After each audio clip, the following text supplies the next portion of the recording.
Hi, this video is going to be on persuasive language.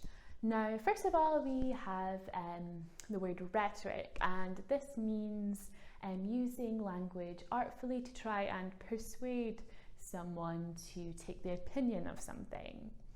Now, with rhetoric, we can see how we have rhetorical questions as well. So a rhetorical question is a question that doesn't anticipate an answer and often tries to persuade the reader to buy into something. So an example of this is, what's not to like about our product?